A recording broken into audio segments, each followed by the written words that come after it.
formal business. So, Commissioner Johnson? Here. Commissioner Lund? Here. Commissioner Joshi Gupta? Here. Commissioner Flick? Present. Commissioner Jordan here. Commissioner Brown? Here. Commissioner Stieg? Here. And Commissioner Stewart? Here. Okay, so the formal public hearing rules reads as follows. The City Planning Commission has established certain rules governing the procedures to be followed at public hearings. Before speaking, each person shall give their name, address, and state whom he or she is representing. Proponents for the proposal will speak first for a period of 10 minutes. Each speaker shall be allowed a maximum of 2 minutes. Opponents or other interested parties will speak second for a period of 15 minutes. Each speaker shall be allowed a maximum of 2 minutes. Proponents will be allowed a period of 6 minutes for a rebuttal. Each speaker shall be allowed a maximum of 2 minutes. Opponents will not be allowed to rebut. No material, including written matter, photographs, maps, or other items, will be accepted by the Commission or its staff at any time during this public hearing.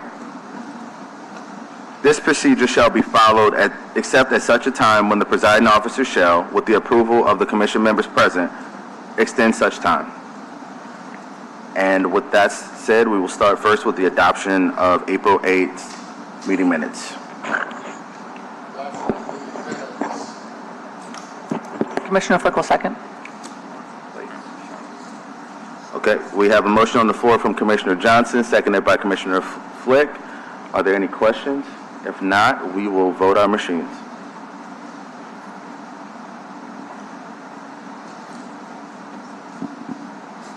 Boy, whichever council person sits here gets a tiny little down on the ground. Did you vote?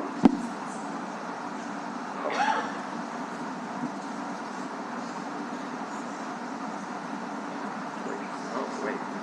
Is that?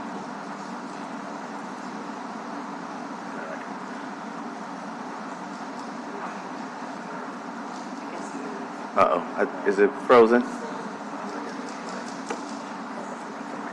Okay, should we call this vote? Okay, so because the machines are frozen, I'm gonna go ahead and call the vote. Commissioner Johnson? Yes. Commissioner Lund? Commissioner Joshi Gupta? Yes. Commissioner Flick? Yes. Commissioner Jordan, yes. Commissioner Brown? Yes. Commissioner Stieg? Yes. Commissioner Stewart? Yes. The meeting minutes are adopted. Next is zoning docket item 01925. And that one has been withdrawn by the applicant. Okay. All right, so we will move forward to zoning docket item 02225. This item creates a interim zoning district that would function as essentially a temporary measure while the text amendment that is considered on the next item, which is zoning docket 2325, is considered by the council. Essentially, it's a pause of any permits or licenses for hotels that do not provide on-site staffing at all times. And again, this is a bridge to the regulations that are proposed in the next item, which would modify the definition of hotels to require on-site staffing at all times. The staff finds that this is an appropriate measure while the definition change is considered and recommends approval. Okay, we have one comment card in support from Aaron Holmes.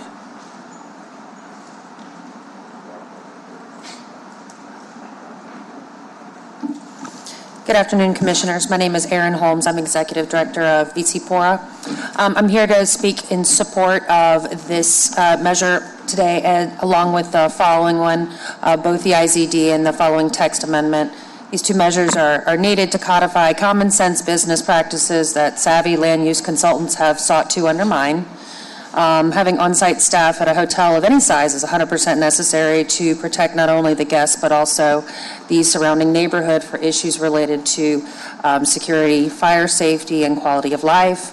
Just as any public-facing business requires staff during operating hours, so too should a hotel or any other type of lodging establishment. Without this, it essentially opens up more areas to commercial short-term rentals in hiding, which is something that the city is actively pursuing more clarity and better business regulation around. So we support both measures as necessary to balance the needs of visitors, hoteliers, and neighbors. Thank you. Thank you. We have no other comment cards on this item. Is there anyone else here who'd like to speak? Okay. I have a quick question for staff. How does this interplay with the study that is ongoing with name of the company that appeared with us last, Design, whatever the name of the, how does that, they're going to come with recommendations that I'm sure are going to touch on this issue, so how does that work if this is in effect? So I can take this one. Basically, you know, the study is being done in the context of the current regulatory structure, which for commercial short-term rentals is an IZD. This just alters the underlying existing structure. Yes, there will be a looking into this issue. It's one of the issues that comes up as far as distinguishing hotels from commercial short-term rentals. So, and it's, you know, the idea of having on-site representation has been a big issue throughout, you know, the years and years that we've been addressing short-term rentals. So it absolutely will be part of the study. And at the end of the day, if, you know, recommendations are made to change that, then the council will take up recommendations and enact legislation in response to the study. Right, okay.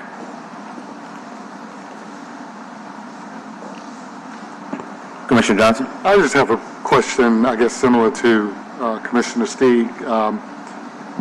How much of a problem is this with the hotels that are trying to get around the law by not properly staffing? So this came out of a variance or a zoning interpretation matter that was before the Board of Zoning Adjustments. And the decision in that matter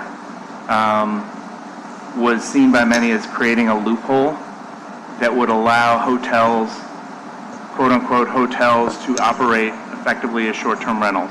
And so in order to close that loophole, the council stepped in with an IZD and proposed legislation to forego that possibility. So to answer your question, I don't think it's been a problem, but I think it's a big fear that it will be a problem if left unchecked. So this is just an effort to get ahead of what could possibly become a problem in the Yes. future.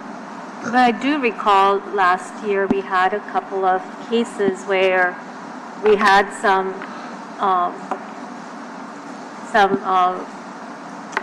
dockets come in where they did not show clear staffing, and I think this helps.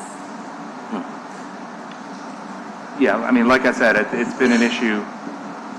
You know, what distinguishes a commercial short-term rental from the others, and what prevents effectively a commercial short-term rental from getting licensed as some other type of lodging facility. And to clarify, this is only for applications or permits for a hotel or motel that does not show a full-time staff. Yeah, it's to require them all to have full-time on-site staff. Great, thank you. Okay, any other questions? I do want the record to show that Commissioner Witry is present. And is there a motion? Witry will do a motion for approval. Second. Is there a second? Okay, so we have a motion on the floor for approval from Commissioner Witry, seconded by Commissioner Gupta. If there's no further discussion, we will vote our machines.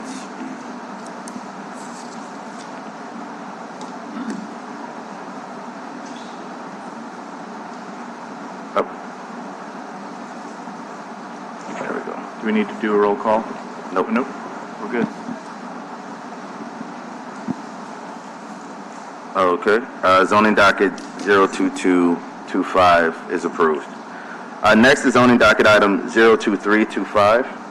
Zoning docket 02325 is a request by City Council motion for a text amendment to Article 26, Section 26.6 to change the definition for customary lodging services to require on-site staff members at all hours each day.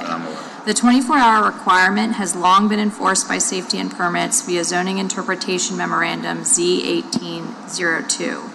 This request was made in response to BZA 1425, in which the Board of Zoning Adjustments voted in a way that conflicted with the zoning interpretation by not requiring staffing at all hours. In addition to modifications to the customary lodging services definition, City Council also proposed an IZD, the previous item, and made modifications to the City Code's provisions for hotels and motels. Staff used that language from the City Code changes to inform the proposed text changes to the CZO. This text amendment makes explicit that customary lodging uses must have 24/7 on-site management. Staff recommends approval of the text change. Thank you. We have no comment cards in support or opposition on this item.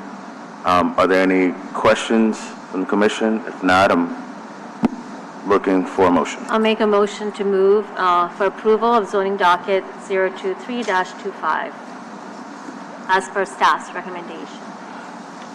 Is there a second? Commissioner will second. Okay, we have a motion on the floor from Commissioner Joshi Gupta, seconded by Commissioner Witry. If there's no further discussion, we'll vote our machines. And zoning docket 02325 is approved. Next is subdivision docket 02325. Yeah, is that right? Oh, that's right. Yeah, that's right. There's one. Yep, that's. SD 023-25 is a request for a major subdivision located at 4400 General de Gaulle Drive that proposes to combine 3 lots on Square E into 1 lot of record.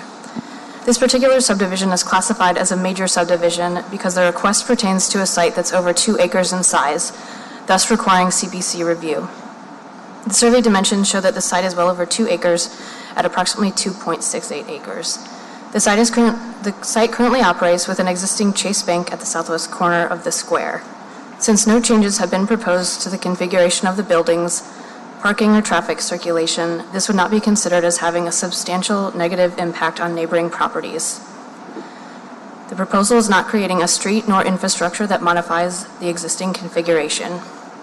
From the perspective of the subdivision regulations, the proposal would not represent any substantial negative impacts resulting from the existing condition, and approval of the subdivision would simply formalize the existing conditions. The staff recommends approval, subject to 1 proviso. Thank you. We have no comment cards, but is there a speaker? My name's Chip Fergus, Fergus Room Architects. I'm the applicant. I'm just here to answer any questions if you have any. Okay. I have one. What's on the remainder of the property? Right now, it's vacant. There is some parking from a previous structure, and you can see it along the rear property line. But after we rebuilt the Chase to a smaller single-story facility, this land was not needed anymore, so it's excess land for the bank. So why do they want to make it into 1 lot of record, which if you go to build on it? Now, we're making it 2 lots of record. We're re-subdividing it into... Oh, okay. It's kind of broken up a different way. It's going to be where the bank is, where you see the 2B4-A2, and then the space in the back. So you're doing that so that you can build on a second lot of record? Yes, Okay. correct. Are there any other questions?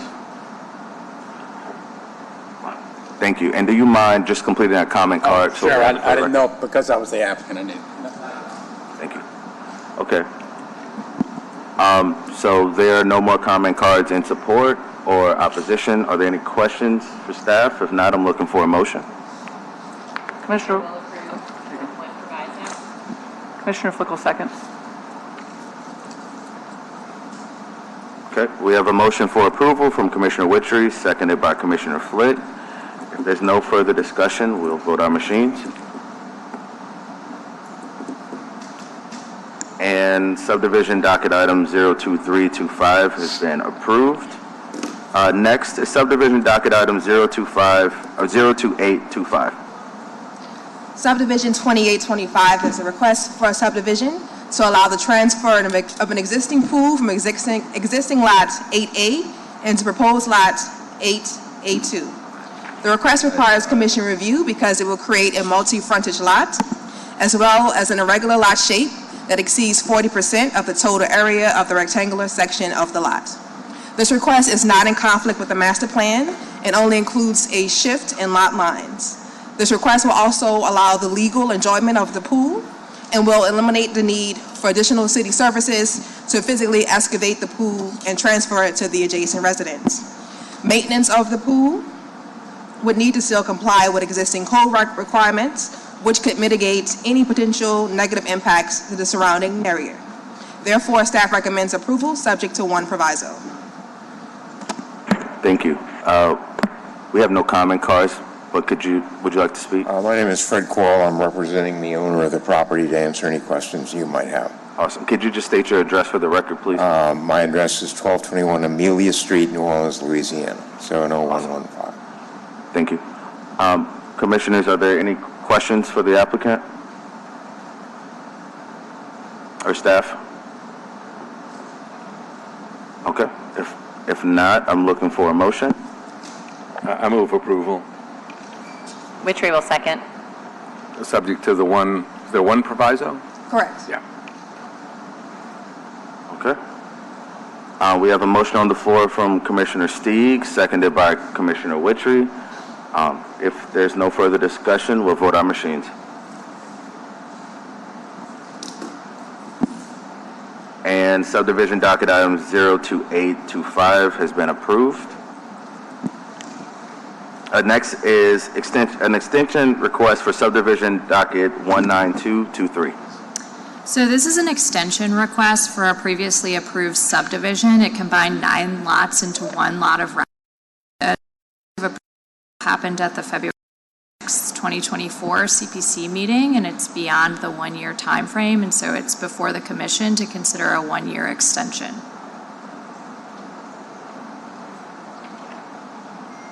Okay. Thank you. We have no comment cards. Are there any questions? An extension from the staff's perspective? No. Okay, then there's no, I'll move approval. Commissioner Flick, second. Okay.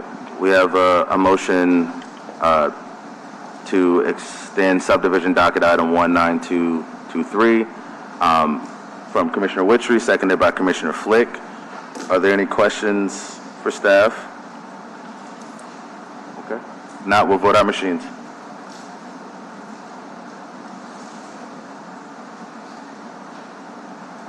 And the request is granted.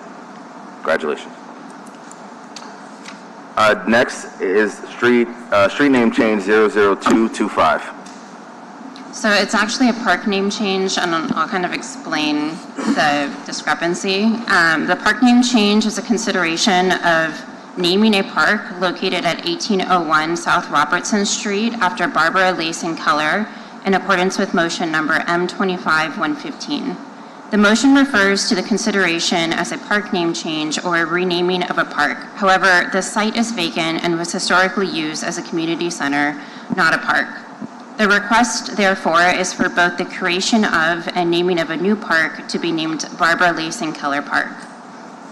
The Home Rule Charter of the City of New Orleans contains language stating the City Planning Commission must first consider changes to the official map prior to the City Council adopting an ordinance to effectuate the change.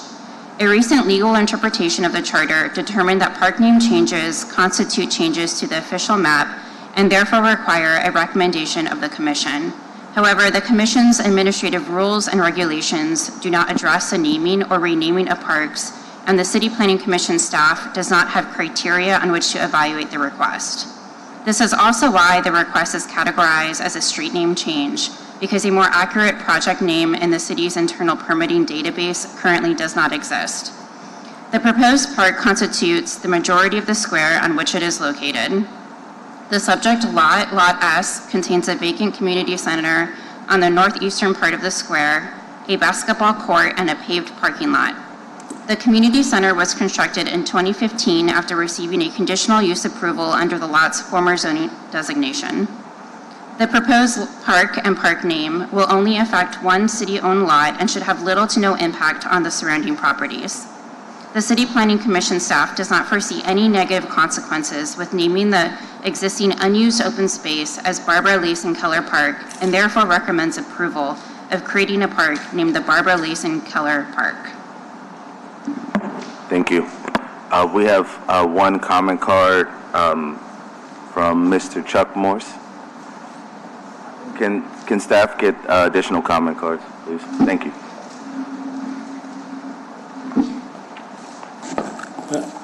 So good afternoon. Thank you so much for allowing me to speak in support of this park. As many of you know, Barbara Layson Keller was a community activist and a culture bearer and did so much for our city, especially Central City. And I stand in support of this name change. I stand in support of Councilmember Harris really trying to pour into Central City and really hold on to our iconic culture. I also want to say that the construction of this wonderful park, green infrastructure, and just a aesthetic change is going to be a beautiful, beautiful park. And I'm proud that our team at Thrive New Orleans will be the contractor that's going to be developing this park. And I brought some of our team members with us today. And some of the folks you see in the back are part of Thrive's team. And they will be the ones doing the work. So we are just proud to be affiliated with this wonderful lady's name, but also proud to make change in our city, and especially Central City. So I support this effort. Thank you for your time. Thank you. Mr. Morse, can you just state your name and address for the record? Sure. My name is Chuck Morse. My address is 3717 South Pin Oak Avenue, New Orleans, Louisiana, 70131. Thank you. Thank you.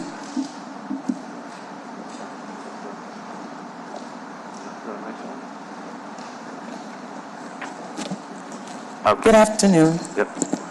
My name is Kelly Bentley Dixon, and this is my sister, Cantina Rankins. My address is 1712 Earthel Castle Haley Boulevard, and we are the heirs of Barbara Layson Keller.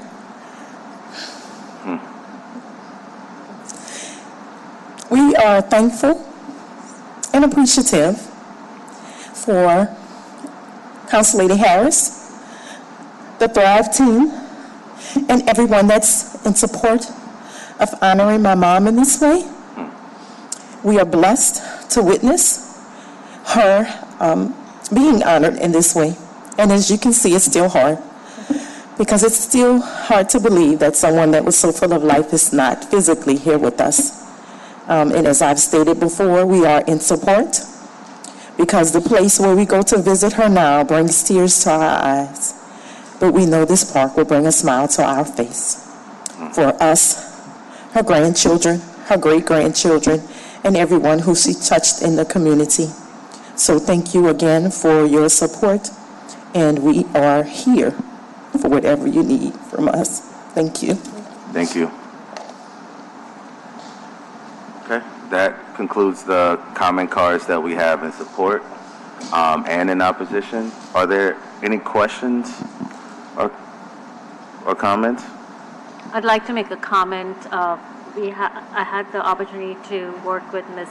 Keller at the Preservation Resource Center, and she was a wonderful woman, and her contribution to the community is quite remarkable. Say as well, I knew your mom and worked with her as well, and Chuck too, I know. You know, I knew your mom from the preservation world and what a great mentor she was. And we need more people in the world that mirror her vision and her grit and her confidence and her advocacy very much, especially her advocacy for New Orleans. Mm-hmm. So thank you for coming today, and thank you all for coming today too. Commissioner Johnson. I just want to join in and offer my congratulations to the effort, and at the appropriate time make a motion. Barbara was certainly a dynamic leader in Central, not just in Central City. Barbara was, I know she was affectionately known as the mayor of Central City, and and her impact was citywide.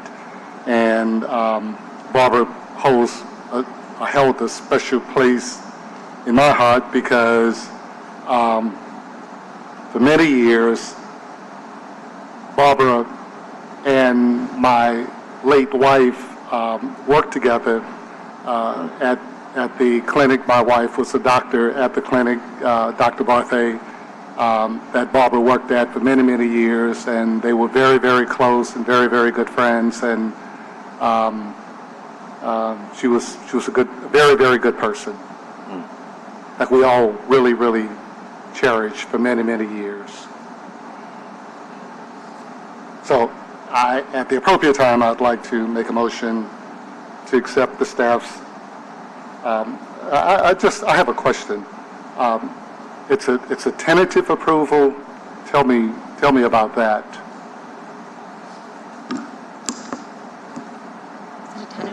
So,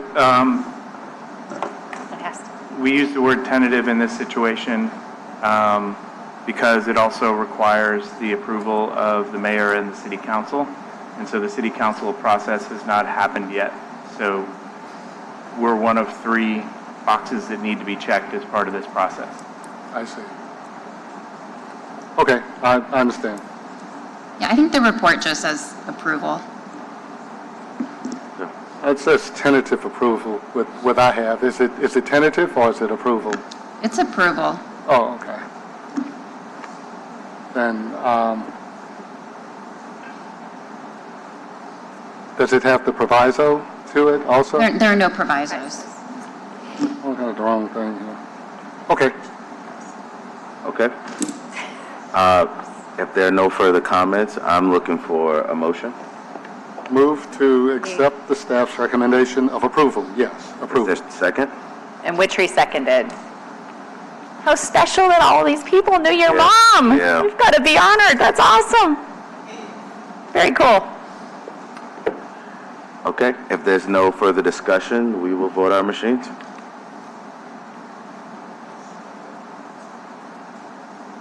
Congratulations. The name change has been approved from CPC and we'll move forward. Okay, last item of business is subdivision ratifications. There are these 2 items shown on your screen, one for 3436 St. Ferdinand, the other one for 1122 Forstall, that are subdivision applications that we believe are eligible for administrative approval, and you as a commission would be ratifying that determination. Okay, looking for a motion. So moved. Second. We have a motion from Commissioner Flick, seconded by Commissioner Johnson. If there's no further discussion, we'll vote our machines. I seconded. Oh, sorry, Commissioner Witry. Wait. Do you want the second or no? Okay, Commissioner Johnson has the second. Let's roll. We're good. We'll vote the machines.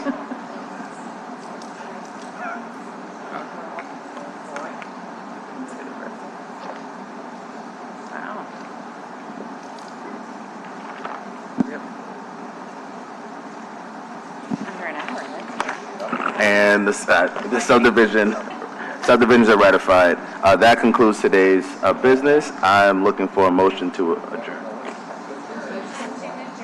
Thank you all so much for coming. Thank you. City Hall. Is there a second?